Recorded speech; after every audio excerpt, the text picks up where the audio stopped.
El análisis factorial es una técnica de reducción de datos que se viene utilizando desde hace muchos años atrás, principalmente en el análisis psicométrico. Pero también se utiliza en las áreas administrativas, en economía, en el marketing, en, por ejemplo, estudios de mercado. Vamos a analizar ahora los dos tipos de análisis que existen: el análisis factorial exploratorio y el análisis factorial confirmatorio. Entonces, ¿qué es el análisis factorial? Bueno, el análisis, la bibliografía consultada coincide en el que el análisis factorial es una técnica de reducción de datos cuya función es encontrar grupos homogéneos de variables a partir de un conjunto numeroso de variables. Es decir, yo tengo 10 variables y podría, con una serie de dimensiones, podría reducir a 2 o 3, dependiendo del modelo. Eso es lo que precisamente hace el análisis factorial. Pues bien, como tenemos acá, el objetivo principal del análisis factorial entonces es la reducción de la información y la identificación de una estructura mediante un resumen de datos. Veamos entonces, ¿cuáles son los supuestos para realizar un análisis factorial? Según como vemos aquí la lámina, que se encuentra aquí atrás, entonces necesitamos que tenga multicolinealidad. ¿Qué significa la multicolinealidad? Es la que se busca la interrelación de las variables analizadas entre una y otra variable. La matriz de correlación de antiimagen, ¿qué es? Esa no simplemente es el valor negativo de las correlaciones parciales, lo cual es indicativa de una matriz de datos que no es quizás adecuada para el análisis factorial. Es decir, a través de eso podemos tomar las decisiones. Luego tenemos el contraste de esfericidad de Bartlett, ¿sí?, el cual proporciona la probabilidad de que una matriz de correlación de las variables sea una matriz de identidad. Y finalmente, la medida de superficie de muestreo, que es un índice que se extiende de 0 a 1, tomando el valor cuando cada variable es perfectamente predicha por la estimación y 0 cuando el nivel de predicción es nulo. Estos son los supuestos que hay que tomar en cuenta. ¿Cuántos tipos de análisis factorial existen? Existen dos tipos. Uno, el análisis factorial exploratorio y el análisis factorial confirmatorio. En el un caso, como podemos apreciar, básicamente se trata del constructo que se elabora para digamos, identificar las diferentes relaciones entre las variables, mientras que en el análisis factorial confirmatorio se caracteriza en cambio por hacer la prueba. En otras palabras, aquí se construye la teoría y aquí se confirma la teoría. ¿Cuándo se debe aplicar un análisis factorial? ¿Cuándo se debe aplicar en uno y otro caso?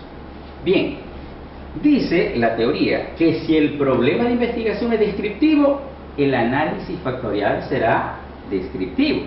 Y si la hipótesis del problema de investigación está vinculada a una teoría que se ha probado con anterioridad, el análisis factorial será confirmatorio. Esto es, según Haidt y otros, 1999.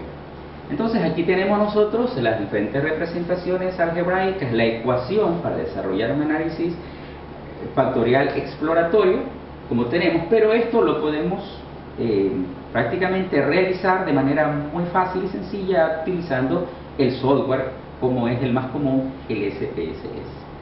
Ahora veamos el esquema para el análisis factorial.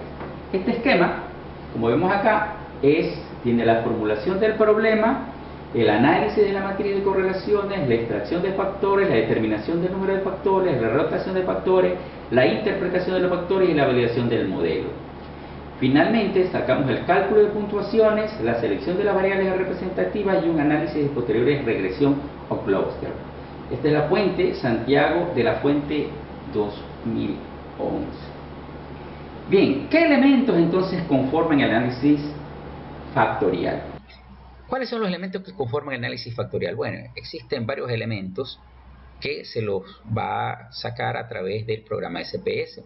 Bueno, lo primero que se recomienda en la teoría es que debemos hacer un análisis de las frecuencias, luego una matriz de covarianzas, luego las medidas de ecuación muestral KMO y una prueba de esfericidad de Bartlett, la matriz de comunidades, la varianza explicada del modelo, el gráfico de sedimentación, tablas y gráficos de carga factorial, la solución original y finalmente las puntuaciones.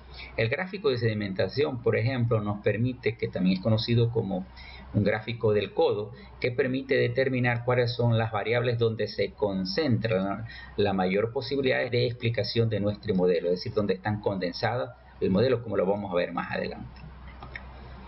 Bueno, para nuestro caso haremos un ejemplo partiendo de un supuesto. El supuesto realmente es que queremos probar si una encuesta que contiene 10 preguntas con escala de Likert, con 5 posibilidades de respuestas. En el caso de es una universidad estatal en la ciudad de Guayaquil que se hizo en el 28 al azar indistintamente y luego fue procesado los datos en el programa SPS y luego se corrió. La intención es demostrar que estas 10 preguntas podrían concentrarse en 4 dimensiones: afinidad de valores, seguridad de elección de la institución adecuada, calidad de prestigio y de la universidad el grado de ajuste. Como veremos más adelante, aplicando el programa estadístico SPS se facilita un poco el trabajo y si bien esta es la parte teórica, en la práctica nos vamos a dar cuenta que no, el modelo no se ajusta a 4 sino solamente a 3 variables.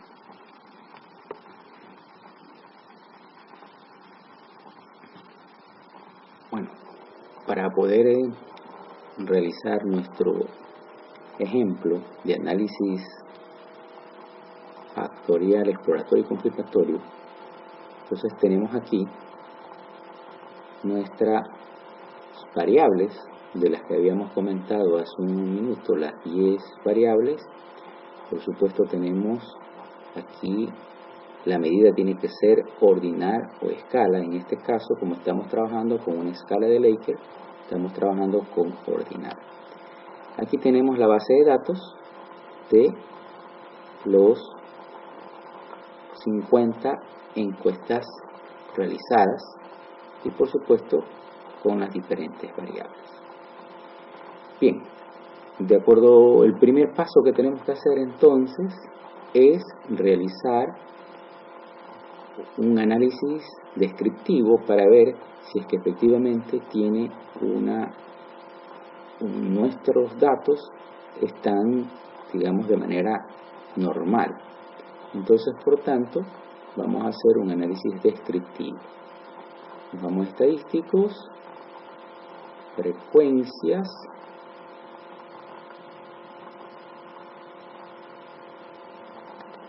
vamos a gráficos, histograma, ponemos continuar y le ponemos aceptar. Entonces lo primero que vamos a verificar es si efectivamente nuestros datos dan o no para un análisis factorial.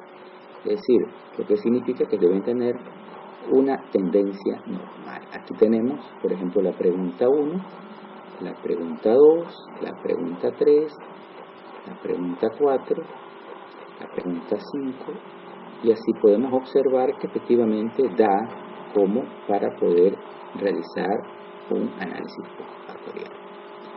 El segundo paso, entonces, es ahora sí vamos a hacer nuestro análisis factorial.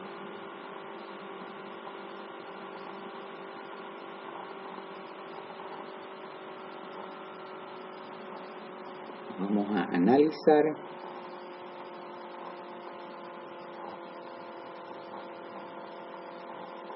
luego también vamos a hacer un análisis de fiabilidad, pero primero vamos a ir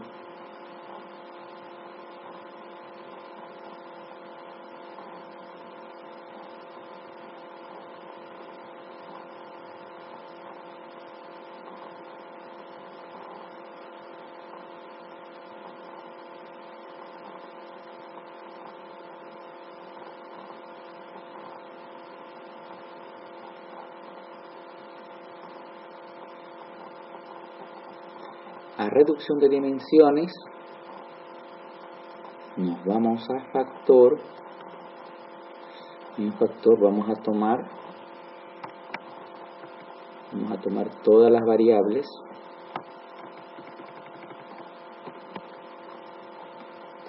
pasamos las variables, nos vamos a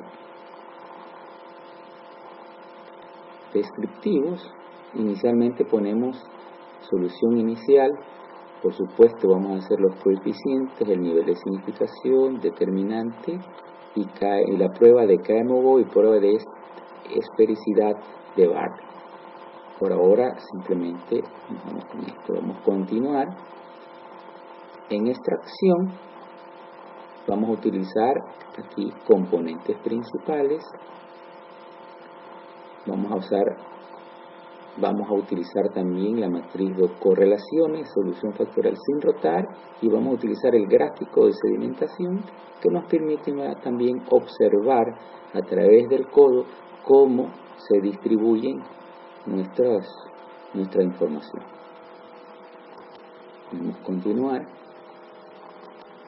Rotación, por ahora vamos a poner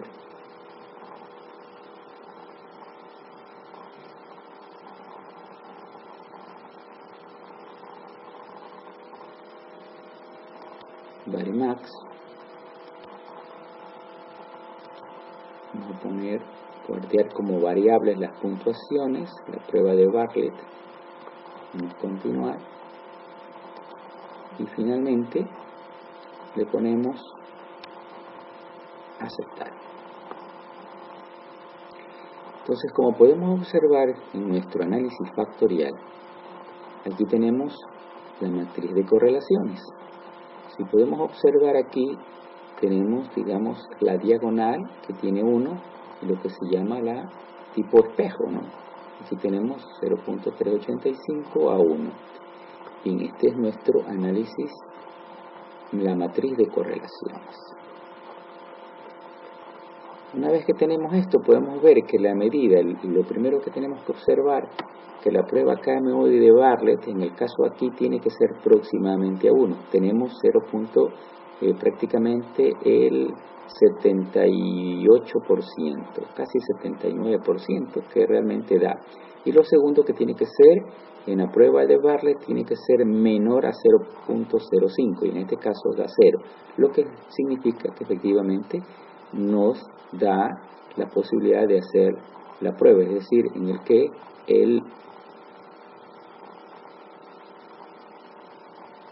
la hipótesis nula se rechaza. Bien, como podemos observar aquí, nos sale ya el cuadro de comunidades, y tenemos inicial y tenemos la extracción. Aquí podemos ir viendo que cada una de las variables tienen 679, 644, 6, 8, 7, y efectivamente tenemos una que tiene menor a 5, es decir, que realmente estas comunidades nos permiten tener una aproximación de cómo se está dando nuestro caso. Según esta información, lo que nos dice es que efectivamente nosotros tenemos aquí solamente 3 componentes, y que en estos 3 componentes vamos a tener el 70% de la información. Es decir, por lo visto, podemos nosotros trabajar, vamos a reducir de estas 10 de acuerdo al modelo, a 2 o 3 componentes, que es lo que vamos a ver. El gráfico de sedimentación también, aquí podemos observar cómo en el número 1 y 2 realmente, y a partir del 3 comienza a decrecer, lo que significa que, digamos, es donde se va a concentrar la mayor de la información. Aquí tenemos la matriz de componentes 1, 2 y 3. Y efectivamente, con estos datos nosotros podemos ver que en el componente 3, si bien es cierto surgió, sin embargo tenemos valores negativos, ¿sí? Los valores que nosotros vamos a considerar son aquellos valores que sean superiores al 60% para determinar. Entonces aquí, ¿cuáles son los valores que nos van a permitir a nosotros condensar esa información? Tenemos el ítem 1, el 2, el 4, 5 es realmente 8 valores, y del componente número 2 solamente creo que tenemos aquí valores 1 superiores a 70, 2 valores. Es decir, solo vamos nosotros a agrupar a 2 valores. Aquí podemos ver la matriz de componente rotado, que nos da ya una mejor apreciación de cómo está nuestro modelo. Y finalmente la matriz de transformación o componentes, aquí que ya está en el componente 1, 0, 7, en el componente 2 y en el componente 3. Ahora vamos a volver a realizar esto mismo con una solución rotada, para lo cual nuevamente regresamos, ingresamos nuevamente nuestros datos, reducción de dimensiones, factor, ¿sí? Ahora ponemos descriptivos, continuamos, matriz de correlaciones, rotación, ahora sí vamos a poner Max, a ver, solución rotada y gráficas, continuar, vamos a ver, aceptamos. Es decir, aquí con esta nueva opción nos va a permitir ahora ya tener las comunidades inicial, extracción, la varianza total explicada, que suma 78-70%, ¿sí? Nuestros componentes, matriz patrón, la matriz de estructura y por supuesto la matriz de correlación de los componentes 1, 2 y 3. El gráfico de componente o espacio rotado nos permite a nosotros tener en una forma tridimensional cuáles son los aspectos que se van a considerar.